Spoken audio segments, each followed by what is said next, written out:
전기차 판매가 감소했었던 게 과거 경험이거든요. 네. 그래서 상당한 타격이 불가피하지 않을까. 네, 안녕하세요. 반갑습니다. 너네 자산운용 시즌2 저희가 신성장 펀드 출시를 기념해서 거기에 속해 있는 주요 산업군들, 외부 전문가들을 모시고 관련한 이야기들도 하고 전략도 짜고 있는데요. 오늘은 미래 모빌리티와 관련된 이야기들 한번 나눠보도록 하겠습니다. 오늘 유진투자증권 이재일 연구원과 함께합니다. 어서 오십시오. 안녕하십니까? 안녕하십니까. 지금 자동차 업계에서 고민거리 중 하나가 전기차 시장이 아닐까 싶어요. 그러니까 소위 캐즘이라고 하잖아요. 약간 대중화 직전에 약간은 좀 탄력이 떨어진 듯한 느낌이거든요. 이 전기차 시장 흐름들을 어떻게 보시는지 이것부터 한번 얘기를 해주시겠어요? 전기차 시장 흐름은 방금 말씀하신 것처럼 그 딱 캐즘 그 영역에 위치한 것 같습니다. 특히나 올해 같은 경우가 그런 문제점들이 많이 부각이 되면서 글로벌 수요가 성장을 하긴 하지만 성장률 자체는 작년 대비해서 많이 떨어질 수밖에 없는 네. 좀 그런 상황이 되고 있는 것 같아요. 원인을 보게 되면은 가장 큰 부분은 보조금 축소가 될 것 같습니다. 그렇죠. 네. 옛날에는 사실 전기차가 보급 초기 단계일 때에는 보조금을 받는 차량들도 많지도 않고 뭐 대수도 많지 않았기 때문에 보조금을 굉장히 많이 줬었거든요. 근데 이제는 점점 더 대중화 단계로 가면 갈수록 많은 차량들이 판매가 되다 보니까 네. 뭐 보조금이 자연스럽게 줄어들 수밖에 없습니다. 미국 같은 경우를 보게 되면은 IRA가 도입이 되면서 네. 차량 대수에 제한은 없었습니다. 그 전까지는 메이커당 20만 대라고 하는 대수 제한이 있었는데 네. 그냥 그 부분은 없어졌지만 이제는 뭐 북미에서 최종 조립을 해야지만 인정을 해준다. 그리고 배터리 원산지 같은 경우에도 뭐 중국이나 우회 국가에서 생산한 배터리 소재가 들어가면은 보조금을 못 준다. 뭐 이런 것들이 들어가다 보니까 보조금을 받는 차량 대수가 굉장히 네. 많이 줄어드는 뭐 이런 문제점이 발생하고 있습니다. 소비자 입장에서 봤을 때는 보조금도 없는데 굳이 뭐 비싼 차를 사겠어. 아직 인프라도 완전히 다 깔린 게 아니라서 약간 불편한데 뭐 그런 생각을 하실 수밖에 없는데, 그러면 반대로 생각했을 때 자동차 업체 측에서는 어떻게든 단가를 낮춰야 되는 거잖아요. 근데 그게 안 돼요, 이게? 좀 어려운가요? 단가를 낮추는 방법이 두 가지가 있을 건데요. 네. 뭐 첫 번째 방법은 배터리 소재나 아니면은 배터리를 만드는 과정에서의 어떤 비용들을 대폭 축소하는 방법, 이런 것들이 있는데 사실은 거기에 들어가는 희소 광물들이 가격들이 전기차가 많이 팔리면 팔릴수록 오르면 올랐지 쉽게 떨어지지가 않습니다. 아, 그렇죠. 그래서 일단 첫 번째로 배터리 코스트를 낮추는 거는 지난 한 2, 3년 동안을 보게 되면은 오히려 급등을 하면서 가격 부담 요인이 됐었던 게 사실이고요. 네. 최근 들어와서 수요가 좀 떨어지니까 그나마 좀 안정화되는 모습이 나타나고 있기는 합니다. 그래서 일단 배터리 코스트를 낮춰야 되는데 이게 생각처럼 쉽게 되지는 않더라. 네. 뭐 이런 부분이 하나가 있고요. 두 번째는 대량 생산을 통한 코스트 절감입니다. 뭐 어쨌든 결국에는 제조 산업이기 때문에 많은 단위를 생산하면 생산할수록 개당 단가는 내려가게 되거든요. 네. 그래서 이것도 마찬가지로 수요가 폭발적으로 늘어나면은 또 단가를 맞추기가 쉬워지는데 지금 또 그 단계에서 약간 좀 막혀 있죠. 생각했던 것보다 또 가동률이 안 나오다 보니까 네. 단가 인하도 쉽지 않은 좀 이런 문제점들이 지금 있습니다. 이거는 약간 좀 애매하네요. 그러니까 대량 생산을 통해서 가격을 낮추려면 그만큼 많이 사야 되는데 그렇죠. 비싸니까 많이 못 사고. 그렇죠. 그러면 이 구간, 이 애매한 구간, 그리고 이 캐즘 구간을 건너뛸 수 있는 모멘텀은 어디서 찾을 수 있을까요?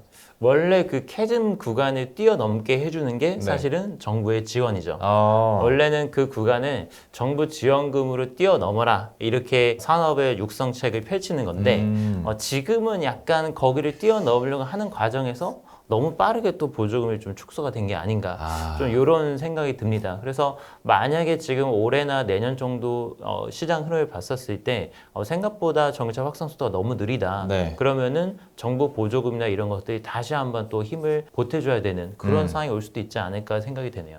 전기차 대중화나 아니면 전기차로의 완전한 전환도 뭐 유럽권에서도 시기가 좀 뒤로 밀리고 있는 상황이기 때문에 글쎄요, 모멘텀을 찾는다면 진짜 얘기하신 것처럼 지원금을 다시 좀 늘리는 수밖에 지금은 답이 안 보이는 것 같기도 하고. 예. 그런 부분도 있고요.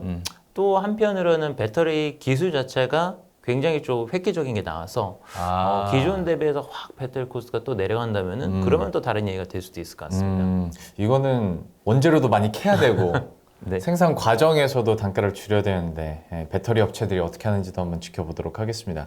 그리고 앞서서 얘기해 주시면서 잠깐 나왔던 미국의 IRA 관련해서 얘기를 해보도록 할 텐데 여기는 미국 대선이 다가오다 보니까 친환경 에너지나 친환경 차에 대한 위협감이 막 들어요. 왜냐? 지금 분위기 봐서는 진짜 트럼프 될 것 같거든요. 그 이후에 만약입니다. 트럼프가 진짜로 당선이 되면 트럼프가 SNS에다가 전기차 사기라고까지 얘기를 한 상황인데 어떻게 될까요? 트럼프가 당선이 되면은 네. 이제 굉장히 심각해지죠. 그러니까 지금 두 가지 시나리오가 있는데 첫 번째는 트럼프가 당선이 된다? 네. 그러면 지금까지 쌓아 올렸던 것들이 다 무효화가 될 수 있기 때문에 이거는 정말 엄청난 후폭풍이 몰아칠 수밖에 없는 상황이 될 거고요. 네. 두 번째로 이제 바이든이 재선이 된다. 근데 얼마 전에 이제 미국에서 아시다시피 연비 규제를 완화를 했거든요. 네. 근데 바이든 같은 경우에도 지금 재선이 되기 위해서는 어떻게 보면은 자동차 업계 노동자라든지 아니면은 소비자들의 눈치, 여론의 눈치를 볼 수밖에 없는 상황이기 때문에 환경 규제를 조금 완화를 하고 전기차 도입 시점을 좀 늦추는 방향으로 가고 있는 것 같습니다. 네. 그래서 지금 시나리오 보면은 바이든이 재선이 되더라도 어느 정도 속도 조절은 좀 불가피할 걸로 보이고 트럼프가 되게 되면은 완전히 이제는 뭐 원점에서 되돌아가는 뭐 이런 후폭풍이 닥칠 수밖에 없는 거죠. 과거에 보면은 네. 트럼프 집권 당시에 전기차 판매가 한 2년 연속인가 판매가 감소했었습니다. 그러니까 트럼프가 사실은 나는 뭐 전기차에 대해서 이거를 뭐 누르지도 아니면 이거를 뭐 딱히 보조하지도 않을 거다라고 얘기는 하지만 실질적으로 그렇게 내버려둔 상태에서는 전기차가 판매가 감소했었던 게 과거 경험이거든요. 네. 그래서 상당한 타격에 불가피하지 않을까 좀 이렇게 생각이 됩니다. 일각에서는 이 얘기도 있어요. 트럼프가 진짜 재선이 된다고 해도 이제는 너무 시장도 커졌고 멀리 왔다. 그러니까 트럼프가 이전 대통령 시절에 그 전기차 시장이 아니니까 완전 막 무효화되고 백지화되진 않을 거야 라고 말하는 사람도 있거든요. 여기에 대해서는 좀 어떻게 보시나요?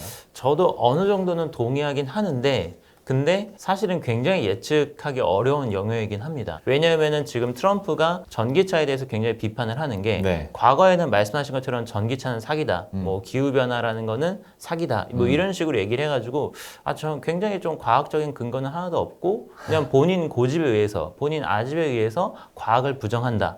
라고 이렇게 좀 평가절하하는 게 굉장히 컸었는데 그리고 그때는 중국 잘 될까봐 더 견제한 것도 사실 좀 있었잖아요. 뭐 그런 측면도 있죠. 네. 물론 뭐 본인의 어떤 뭐 개인적인 이득이나 아니면 본인 주변 네트워크의 이득을 위해서 그렇게 좀 그럴 수도 주장을 있죠. 편 것도 네. 있지만 뭐 그런 식으로 좀 치부가 됐었다면은 지금은 좀 상황이 어떻게 바뀌었냐면은 일단 내연기관차 산업에서의 어떤 고용 축소가 본격화되기 시작을 했거든요. 네. 그래서 실질적으로 사람들이 타격을 입기 시작을 했습니다. 그러니까 그 전까지는 사실 전기차가 막 생겨나는 단계였었기 때문에 별로 이제 견제가 없었는데 이제 어느 정도 궤도에 오르고 내연기관차 산업을 위협하면서 일자리가 위협당하니까 사람들이 거기에 대해서 불만을 좀 표시하기 시작했다는 거. 네. 그리고 전기차가 보급을 막상 해보고 나니까 지역별로 좀 차이가 있는 것 같아요. 왜냐하면 초기 전기차 성장을 주도했던 게 미국의 캘리포니아주인데 네. 거기는 굉장히 연중 따뜻한 지역이거든요. 네. 그래서 전기차를 운용하기에 굉장히 좋은 환경 조건을 가지고 있는데 작년 같은 경우에 동부 지역에서 한파가 와가지고 전기차들이 다 깡통이 됐었잖아요. 그래서 이런 걸 봤었을 때 이게 미국 전역에 동일한 캘리포니아식 환경 규제를 다 도입하는 게 과연 맞는 건가? 뭐 이런 또 의구심들이 나오고 있거든요. 그래서 제가 봤을 때는 과거 대비해서 전기차가 보급됐었을 때 우리가 직접 영향을 받는구나 라고 하면서 여론 자체도 좀 이전과는 많이 달라진 모습이 나타나고 있습니다.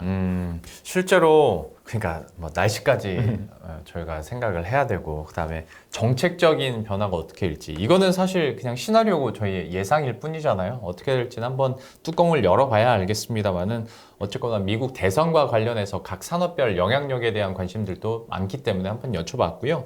조금 더 미래로 가보겠습니다. 자동차에도 결국에는 이제 AI가 계속 탑재가 될 테고 특히 뭐 현대차도 제가 다음에 또 질문은 드리겠습니다만 어떤 소프트웨어 중심의 자동차를 계속 강조를 하고 있는 상황이란 말이죠.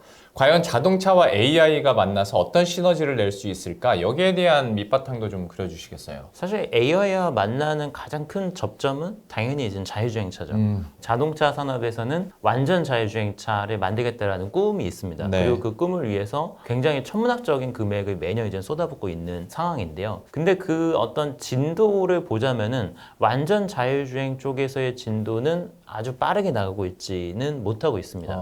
가장 큰 문제는 사실은 안전 문제인 것 같아요. 그렇죠. 이게 사람의 목숨하고 또 직결이 되는 부분이고 완전히 믿고서 맡겨야 되는 거잖아요. 절대로 이제 사고가 발생을 하면 안 되는 건데, 근데 최근 들어서 그 무인 완전 자율주행차를 도로에서 테스트 주행을 하고 있는 과정에서 사고들이 조금 발생을 했습니다. 네. 뭐 얼마 전에는 이제는 그 무단횡단 하셨던 분인 것 같기는 한데 네. 이렇게 치여가지고 차가 인지를 못한 상태에서 뭐 수미터를 이제는 그냥 쭉 이동하다가 진짜요? 다친 사례가 하나가 있었고요. 그리고 이 무인 자율주행차가 아직까지는 좀 고장이 좀 잦아요. 그래서 고장이 잦다 보니까 도로 한복판에서 먹통이 되는 사태들이 종종 발생을 합니다. 그럼 어떡해요? 먹통이 되는데 안에 사람이 있으면 수동으로 운전해서 빠져나갈 거잖아요. 네. 근데 그 상태로 이제 방치를 하다 보니까 작년 7월 달인가 미국에서 어떤 사고가 있었냐면은 자율주행차 길을 막고 있는데 조치가 안 돼가지고 앰뷸런스로 이제 사람을 운송해야 되는데 그 차 때문에 이제는 못 지나가서 뭐 환자가 또 사망하고 그런 2차 피해까지 그렇죠. 2차 발생하는구나. 피해가 좀 발생을 하다 보니까 시민들이 불편을 호소하는 거죠. 일단 운전 자체가 너무 이제는 사람이 운전하는 게 아니다 보니까 부자연스럽게 운전해서 교통 흐름을 해친다. 그리고 뭐 도로 운행하는데 이런 문제점이 있다라고 하면서 약간 좀 불편함을 토로하는 목소리도 좀 높아지고 있는 것 같습니다.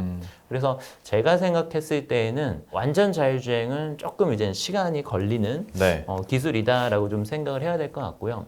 근데 AI 쪽에서 최근에 도입되고 있는 거는 안전을 또 보조할 수 있는 영역에서는 네. AI가 많이 도입이 되고 있습니다. 네. 예를 들어서 카메라를 통해 가지고 운전자가 지금 도로를 잘 주시하고 있고 집중을 하고 있는지 안 하고 있는지 뭐 이런 것들을 이제 체크하는 모니터링 시스템이라든지 아니면은 운전자가 지금 운주 상태인지 아닌지 이런 것들을 음성을 통해서 알 수 있다라고 해요. 네. 그래서 얘가 지금 술을 마셨구나. 혀 꼬이는구나.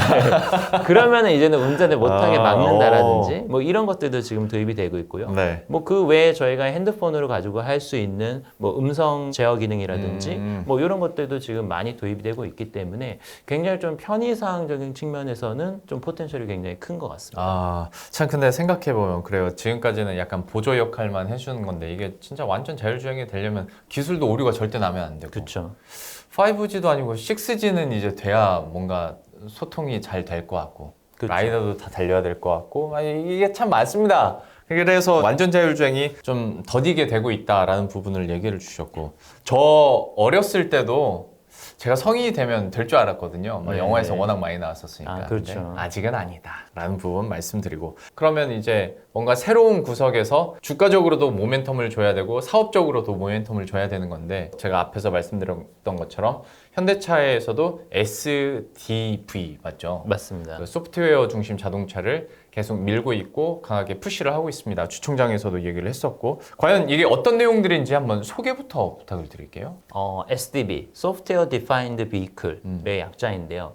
이거는 이제 한국어로 하면은 소프트웨어 기반 차량, 소프트웨어 중심 차량 이렇게 얘기를 할 수 있을 것 같습니다. 이게 근본적으로 어떤 컨셉이냐면은 앞에 말씀드린 완전 자율주행 기술은 사실 현재 있는 자동차를 월등히 뛰어넘는 퀀텀 점프한 모델이라고 생각을 하면은 SDV는 그 중간 단계 정도인데 완성도를 높인다라는 컨셉이다라고 이해를 하시면 될 것 같습니다. 그러니까 지금 자동차 안에 굉장히 많은 소프트웨어들이 있고 많은 기능들이 있는데 기존에는 사실은 하드웨어가 기초적으로 먼저 설계가 되고요.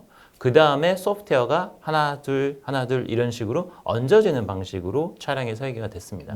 그러다 보니까 이게 어떤 문제점이 발생하냐면은 너무 소프트웨어나 제어 기능들이 복잡해지는 거예요. 기능들을 제각각 이렇게 붙이다 보니까.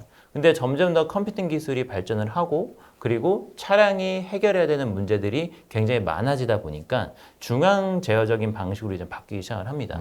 그러니까 하나의 중앙 집중적인 프로세서를 통해서 모든 기능들을 통제하는 게 훨씬 더 효율성이 높고 그리고 소비자 경험을 더 극대화시킬 수 있구나라는 깨달음에서 이제는 소프트웨어를 기반으로 우리가 차를 만들어 보자. 라고 하는 사상에서 이제 시작을 하게 된 겁니다. 아니 근데 지금도 그 정도면 되는 거 아니에요? 차이점은 설계의 복잡성. 그러니까 지금 차는 차량 한 대의 ECU가 거의 한 100개 정도 들어간다고 얘기를 하거든요. 그리고 각각의 ECU가 하드웨어 공급자들이 자기가 알아서 ECU를 써가지고 공급하고 이런 그렇죠. 식으로 돼 있어요. 네. 그러다 보니까 복합 기능들을 구현하는 데 있어서도 불편하고 그리고 전력 소모량이나 아니면은 차량에 들어가는 뭐 케이블 같은 것들이 있잖아요. 네. 그런 것들도 이제 굉장히 이제 많이 들어가게 됩니다. 근데 이런 것들을 통합 제어기로 바꾸게 되면은 일단 전력 소모량, 에너지 소모량도 줄어들고 그리고 프로세싱 속도도 빨라지고 거기에다가 차량 설계하는 데 들어가는 비용이나 코스트가 확 다운이 되는 거죠. 아, 그러면 저는 이제 믿음이 없으니까 드리는 질문인데 네. 전통 제조업 차 그 업체가 이런 소프트웨어 중심의 뭔가를 만들려면 뭔가 한계가 있지 않을까? 뭔가 소프트웨어 업체와 협업을 한달지 아니면 네. 그런 쪽을 인수를 대규모로 한달지 그게 필요하지 않을까? 자체적으로 이게 가능합니까? 현실적으로 봤었을 때